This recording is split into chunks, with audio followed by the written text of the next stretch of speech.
Gedung DPR siang itu terasa pengap meski pendingin ruangan menyala penuh. Perdebatan mengenai rancangan undang-undang baru berjalan setengah hati. Mayoritas anggota sibuk menunduk, entah membaca catatan, entah membuka pesan di ponsel mereka.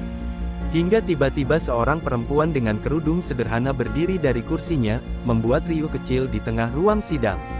Oneng Bajai Bajuri bukan nama populer. Latar belakangnya sederhana, lahir di keluarga penjual nasi uduk di Jakarta.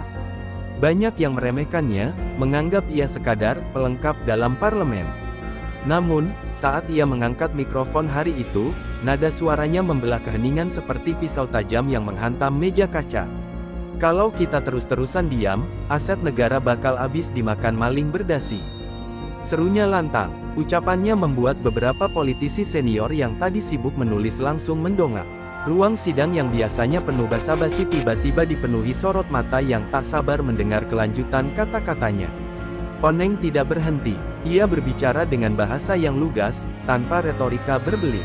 Ia menyebut betapa rakyat di dapilnya kehilangan tanah karena permainan mafia tanah, bagaimana dana bantuan sosial rakyat sebelum sampai ke warga, dan bagaimana rakyat kecil hanya bisa menggertakkan gigi tanpa mampu melawan. Setiap kalimatnya seperti peluru yang ditembakkan ke arah kursi-kursi empuk para wakil rakyat. Beberapa orang tampak terganggu, sebagian tersenyum sinis, namun tidak sedikit yang mengangguk pelan. Jarang ada yang berani menyentuh isu perampasan aset dengan frontal seperti itu. Banyak yang tahu pentingnya, tapi enggan bicara karena khawatir menyentuh kepentingan besar. Sementara itu, kamera media yang biasanya hanya menyorot tokoh terkenal, kali ini berputar ke arah Oneng. Mikrofon wartawan mulai diarahkan, operator televisi mengatur fokus. Wajah sederhana dengan tatapan tegas itu perlahan menjadi pusat perhatian. Dalam benaknya, Oneng tidak merasa ia sedang membuat gebrakan politik. Baginya, semua yang keluar dari mulutnya adalah keresahan tulus. Saya nggak bisa lagi lihat rakyat jadi korban. Kita harus punya aturan buat rampas balik apa yang sudah mereka curi dari negara, katanya sambil menatap ke arah pimpinan sidang. Tepuk tangan spontan muncul dari beberapa sudut ruangan, meski sebagian besar masih terdiam. Suara itu terdengar janggal, karena tidak biasa ada yang memberi tepuk tangan di tengah rapat resmi. Namun, aura keberanian Oneng sudah terlanjur menular. Ada semacam getaran kecil, sebuah energi yang membuat suasana sidang tak sama lagi. Di luar gedung, publik yang menonton siaran langsung mulai ramai membicarakan perempuan itu. Media sosial dipenuhi komentar kagum, sekaligus pertanyaan, siapa sih Bu Oneng ini? Nama yang tadinya asing kini mulai jadi topik nasional. Dan tanpa ia sadari, suara lantang dari gang sempit itu telah menemukan jalannya menuju telinga seorang tokoh muda bernama Gibran, yang tengah memperhatikan sidang lewat layar laptop di ruang kerjanya. Ia tidak tahu bahwa pertemuan dua garis nasib sedang disiapkan oleh waktu. Sejak pidato itu, nama Oneng Bajai Bajuri melesat bak meteor. Wartawan berebut menggali latar belakangnya. Tak sedikit yang terkejut mengetahui ia berasal dari keluarga sederhana, bahkan sering masih naik bajai saat berangkat ke gedung DPR. Justru kesederhanaan itu yang membuatnya tampak berbeda di mata publik. Media sosial meledak dengan potongan video pidatonya. Unggahan dengan judul "Anggota DPR Berani Lawan Korupsi" tersebar di berbagai platform. Warganet menuliskan pujian, menyebut Oneng sebagai suara rakyat sejati. Ada juga yang skeptis, meragukan ketulusannya, menganggapnya hanya mencari sensasi. Namun, perhatian publik jelas sudah berpihak padanya. Gibran, yang saat itu sedang duduk di ruang kerjanya, menatap layar laptop dengan serius. Ia memutar ulang pidato Oneng berulang kali. Ada ketegasan yang jarang ia lihat dari politisi lain. Ini orang nggak main-main, gumamnya. Bagi Gibran, keberanian Oneng memberi warna baru dalam perdebatan politik yang biasanya penuh basa-basi. Hari berikutnya, wajah Oneng terpampang di halaman depan berbagai surat kabar. Pagi itu, saat membeli koran di warung, ia sempat tersenyum malu melihat potret dirinya terpampang besar. "Ya Allah, begini amat hidup gue sekarang," katanya sambil menggeleng. Tetangga yang mengenalnya sejak kecil pun ikut bangga. Di gedung DPR, suasana mulai panas. Beberapa kolega Oneng menilai ia terlalu vokal dan berisiko mengganggu hubungan baik dengan pihak-pihak tertentu. Ada yang menegurnya secara halus, ada pula yang terang-terangan menyindir. Namun, sorotan kamera justru membuat mereka tak bisa seenaknya menyingkirkan suara Oneng. Sementara itu, undangan wawancara datang bertubi-tubi. Stasiun televisi nasional memintanya hadir di acara debat, radio kampus menginginkan sesi eksklusif, bahkan media internasional mulai melirik. Meski gugup, Oneng menerima sebagian undangan itu dengan penuh keyakinan. Baginya, semakin banyak bicara, semakin besar kesempatan menekan DPR agar serius membahas RUU perampasan aset. Malam itu, di sebuah program berita, Oneng kembali menegaskan pendiriannya. Dengan bahasa sederhana ia berkata, kalau orang nyolong ayam bisa ditangkap, masa nyolong miliaran nggak bisa disentuh. Rakyat bukan butuh janji, tapi tindakan nyata. Kalimat itu kembali viral, menjadi slogan tak resmi yang didiskusikan di mana-mana. Gibran yang menonton acara tersebut semakin tergerak. Ia melihat keberanian Oneng sebagai bukti bahwa politik tidak harus selalu dilumuri kepentingan pribadi. Dalam pikirannya, ada potensi besar untuk bekerja sama dengan orang seperti itu, seseorang yang tidak bisa dibeli dan tetap konsisten memperjuangkan rakyat. Namun, tidak semua pihak senang dengan popularitas Oneng. Beberapa pengusaha yang merasa kepentingannya terganggu mulai mencari cara untuk menekan langkahnya. Ada yang mencoba mendekati dengan tawaran manis, ada pula yang mengusik dengan isu-isu pribadi. Tapi, sejauh itu, Oneng tidak bergeming. Suatu malam, telepon genggam Oneng berdering. Nomor tak dikenal masuk, suaranya berat dan dingin. "Hati-hati Bu, jangan terlalu vokal.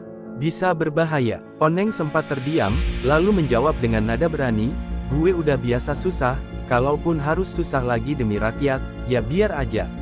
Ucapan itu tak terdengar di publik, tapi justru menjadi bagian dari karakternya yang makin mengakar. Ia sadar, perjuangannya baru saja dimulai, dan semakin tinggi ia bicara, semakin besar pula risiko yang akan datang. Dan di sisi lain, Gibran yang terus mengikuti perjalanan Oneng mulai merasa perlu bertemu langsung.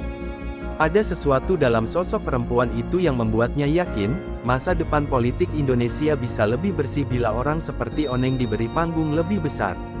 Hari itu, sebuah forum diskusi tentang pemberantasan korupsi digelar di Jakarta.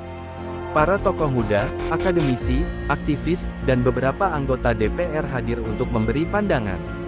Gibran duduk di kursi depan, matanya tajam menatap panggung. Ia tahu Oneng akan datang, dan inilah kesempatan untuk melihat langsung sosok yang selama ini hanya ia lihat lewat layar kaca. Saat pintu ruangan terbuka, Oneng masuk dengan langkah sederhana. Ia mengenakan kebaya hijau muda dan selendang batik yang terlihat agak lusuh, berbeda dari politisi lain yang datang dengan jas mewah.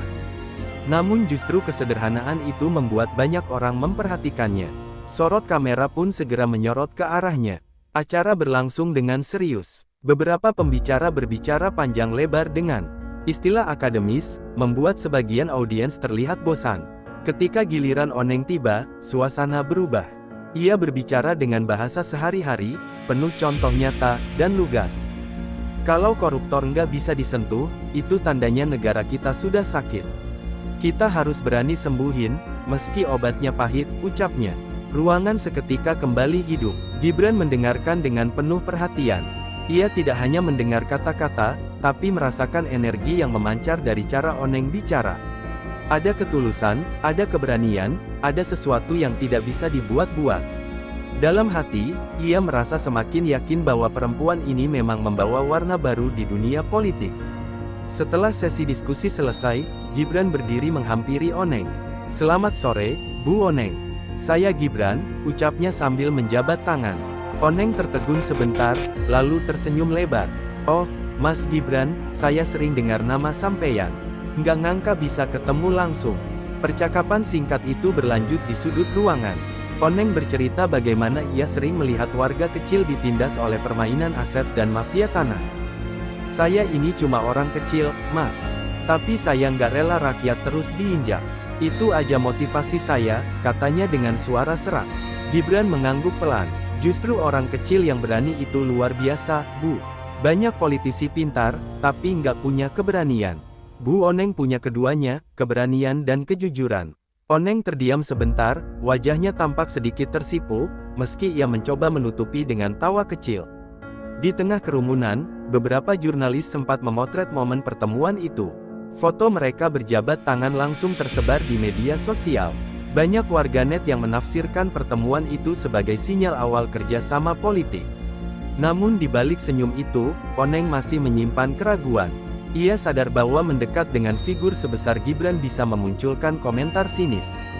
"Saya cuma takut nanti dibilang numpang nama," ucapnya jujur. Gibran menenangkan, "Nggak usah takut. Orang akan tahu mana yang tulus, mana yang cuma numpang tenar." Percakapan sederhana itu berlangsung singkat, namun memberi kesan mendalam bagi keduanya.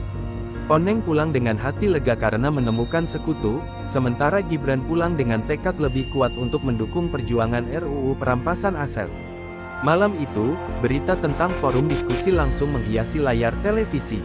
Foto Oneng dan Gibran berjabat tangan menjadi headline. Publik kembali heboh, dan bisik-bisik politik semakin ramai. Apakah ini awal dari aliansi baru yang akan mengguncang peta kekuasaan?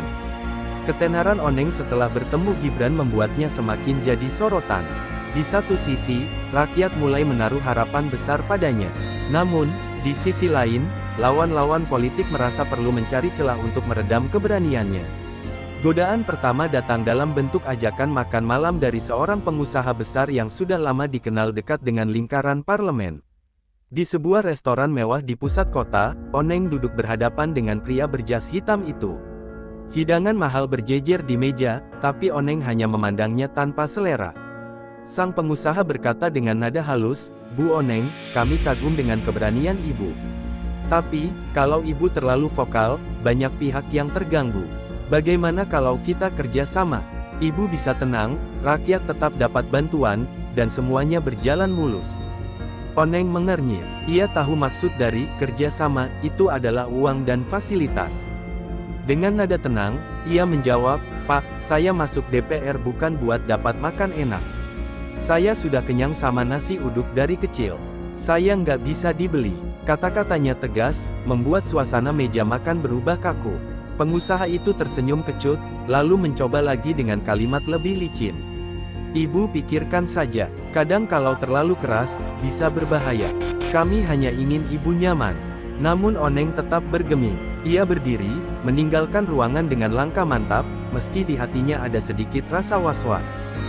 Keesokan harinya, sebuah pesan singkat masuk ke ponselnya, "Jangan terlalu keras bicara. Ingat keluarga."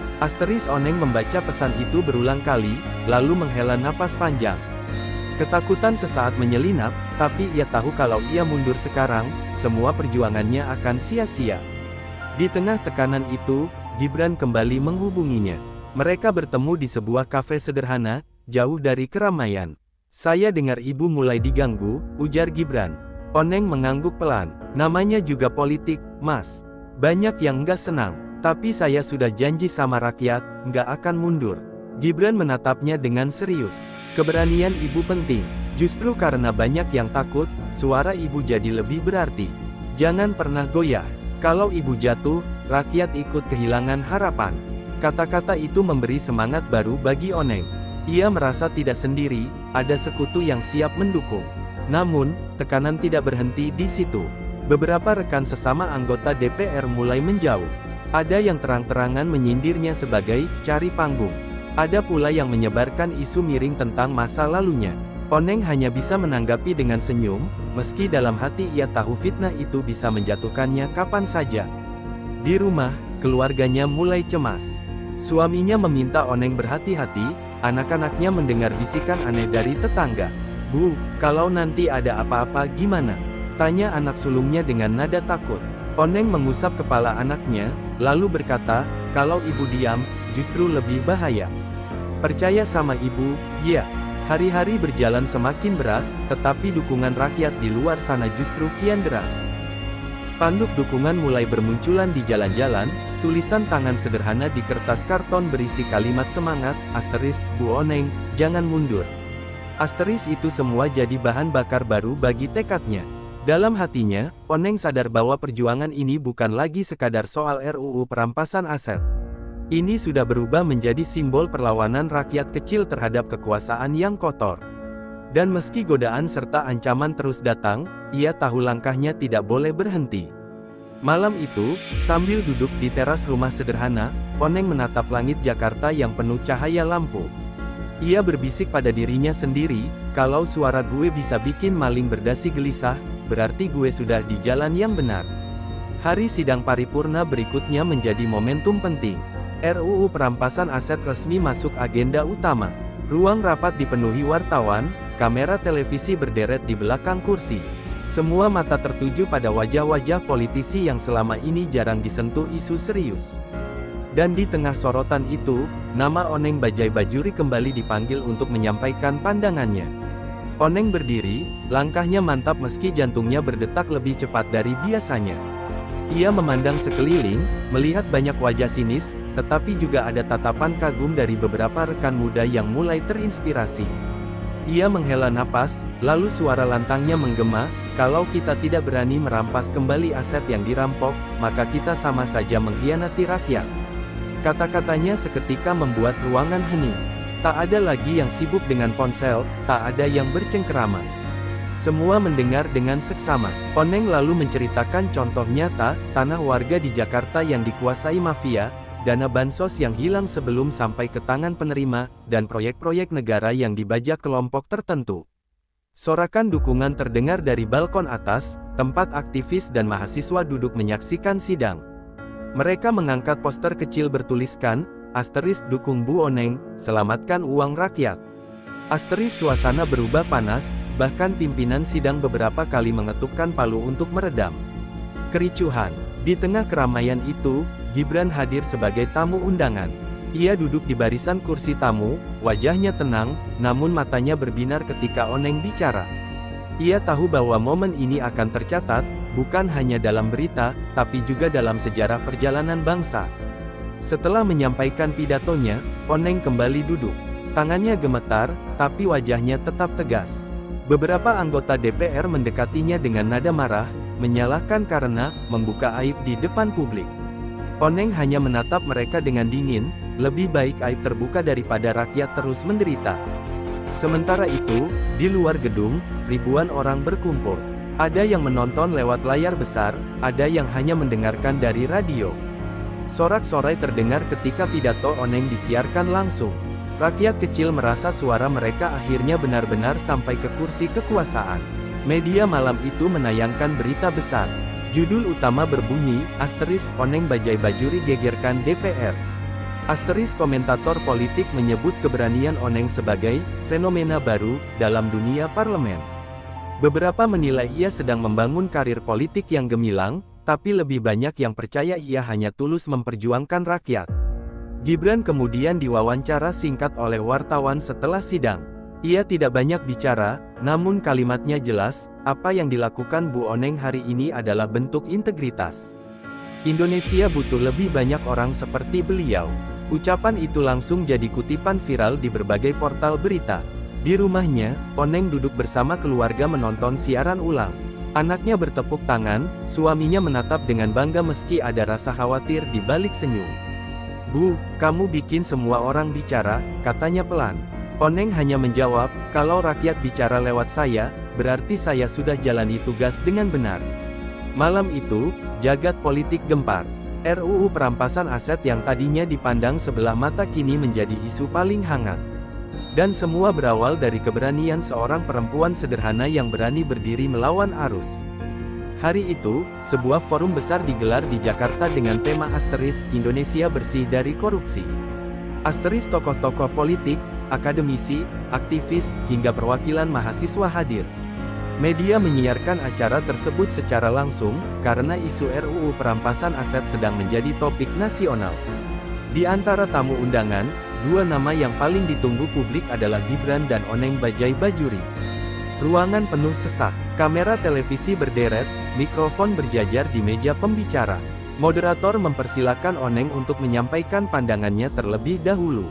Ia berdiri dengan percaya diri, meski mengenakan kebaya sederhana yang tampak berbeda dari busana glamor politisi lain. "Kalau negara ini mau maju, kita harus berani. Berani merampas kembali apa yang diambil dari rakyat. Jangan ada kompromi untuk pencuri uang negara," suaranya tegas dan membakar semangat hadirin. Tepuk tangan panjang menggema, sebagian berdiri memberikan penghormatan. Oneng tersenyum tipis, lalu kembali duduk. Pandangannya tanpa sengaja bertemu dengan Gibran yang duduk di sisi lain panggung.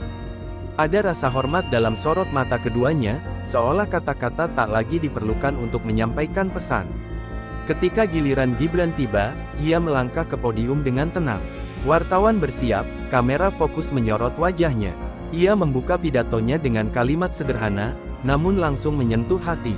Hari ini, saya ingin mengucapkan terima kasih kepada seseorang yang keberaniannya telah membuka jalan bagi kita semua. Ruangan seketika hening, semua menunggu siapa yang dimaksud. Gibran lalu menoleh ke arah Oneng. Saya ingin berterima kasih kepada Bu Oneng Bajai Bajuri. Beliau yang pertama kali bersuara lantang soal RUU perampasan aset. Konsistensinya, keberaniannya, dan ketegasannya mengingatkan kita bahwa politik harus kembali pada rakyat.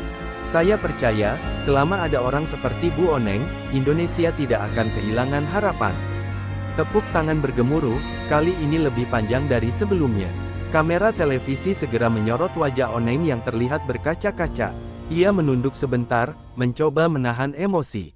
Tak pernah ia bayangkan seorang tokoh besar seperti Gibran akan menyebut namanya dengan penuh hormat di panggung nasional. Beberapa orang di ruangan terlihat terkejut. Politisi senior yang selama ini sinis pada Oneng hanya bisa saling berbisik. Mereka tahu, ucapan Gibran bukan sekadar basa-basi. Itu adalah dukungan moral yang akan membuat posisi Oneng semakin kuat dan sulit digoyahkan. Di luar gedung, rakyat yang menonton siaran langsung ikut bersorak. Media sosial meledak dengan potongan video ucapan Gibran. Tagar tagar terima kasih Oneng langsung menjadi trending. Rakyat kecil merasa perjuangan mereka diwakili, dan nama Oneng semakin menjelma menjadi simbol perlawanan terhadap korupsi. Setelah acara selesai, Oneng mendekati Gibran dan menjabat tangannya dengan erat. Mas, saya cuma ngomong apa adanya. Saya nggak ngangka bakal sampai segini hebohnya, katanya rendah hati. Gibran tersenyum, justru karena apa adanya itu yang bikin rakyat percaya. Jangan pernah berubah, Bu. Percakapan singkat itu terekam kamera, lalu menyebar luas. Publik melihat hubungan mereka bukan sebagai sekadar pertemanan politik, tetapi sebagai kerjasama moral antara dua sosok yang ingin membawa perubahan. Malamnya, Oneng pulang ke rumah dengan hati penuh syukur. Ia duduk di teras, ditemani secangkir teh hangat, sambil memandangi bintang di langit. Ternyata suara orang kecil bisa sampai ke telinga orang besar, gumamnya pelan. Dan ia tahu, perjuangan belum selesai, justru baru saja dimulai. Di tengah hiruk-pikuk politik yang semakin panas, Gibran tetap menampilkan ketenangan yang membuat banyak orang kagum. Meski tekanan datang dari segala arah, ia memilih untuk tidak menanggapi dengan emosi. Ia lebih banyak mendengarkan, mencatat setiap kritik, dan mempelajari kelemahan yang disebutkan. Baginya, kritik bukan ancaman, melainkan bahan bakar untuk memperkuat perjuangan RUU perampasan aset. Ia sadar, jalan menuju keadilan tidak mungkin mulus tanpa benturan. Oneng melihat hal itu sebagai tanda kedewasaan politik. Anak muda ini tahu cara menahan diri. Itulah kualitas yang jarang dimiliki politisi kita, katanya kepada beberapa jurnalis. Perkataan itu menjadi sorotan, bahkan viral di media sosial. Banyak warganet yang menyebut bahwa kombinasi keberanian Oneng dan konsistensi Gibran adalah duet yang bisa membawa angin segar. Beberapa bahkan menyebut keduanya seperti dua sisi mata uang yang saling melengkapi. Namun, di balik pujian, lawan-lawan politik mereka tidak tinggal diam. Sebuah koalisi bayangan terbentuk, dipimpin oleh segelintir orang yang merasa akan kehilangan kepentingan bila RUU ini disahkan. Mereka mengatur strategi untuk menunda sidang, menyelipkan pasal-pasal yang melemahkan substansi, bahkan menyebarkan isu miring tentang integritas Gibran. Media tertentu tiba-tiba ramai memberitakan kabar yang meragukan kesungguhannya, seolah ingin membentuk opini negatif di masyarakat. Menanggapi itu, Gibran tidak bergeming. Ia tahu siapa yang berada di balik serangan tersebut, tetapi ia memilih tidak membalas dengan narasi serupa. Ia mengandalkan data, fakta, dan argumen yang tak bisa dibantah.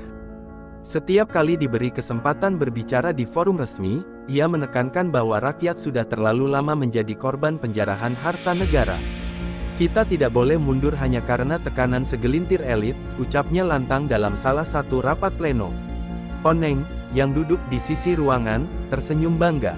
Ia tahu kalimat itu akan menyalakan api semangat di hati banyak orang. Dan benar saja, beberapa anggota DPR yang sebelumnya ragu mulai berbalik arah, menyatakan dukungan secara terbuka. Gelombang kecil itu berubah menjadi arus besar, mendorong RUU semakin dekat ke pintu pengesahan.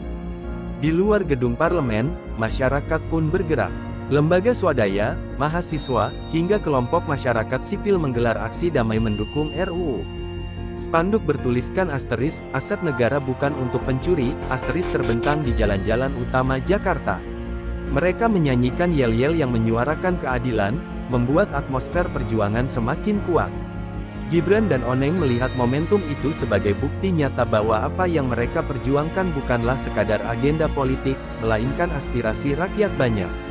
Malam hari, setelah sidang panjang, Oneng mengajak Gibran duduk di sebuah warung sederhana dekat Senayan. Ingat, perjuangan ini bukan hanya tentang menang atau kalah di DPR. Ini tentang memberi harapan pada mereka yang sudah lama merasa negara abai terhadap keadilan, ujar Oneng sambil menyeruput kopi hitam. Gibran mengangguk, menatap meja kayu yang dipenuhi coretan, seakan menyerap setiap kata sebagai amanah. Di tengah percakapan, telepon genggam Gibran berdering. Sebuah pesan masuk dari seseorang yang menawarkan dukungan politik dengan syarat RUU dilunakkan. Angkanya fantastis, cukup untuk membungkam banyak pihak. Namun, tanpa ragu, Gibran langsung menghapus pesan itu. Oneng yang melihat tindakannya berkata lirih, itulah yang membuatmu berbeda. Kau menolak jalan pintas yang kotor.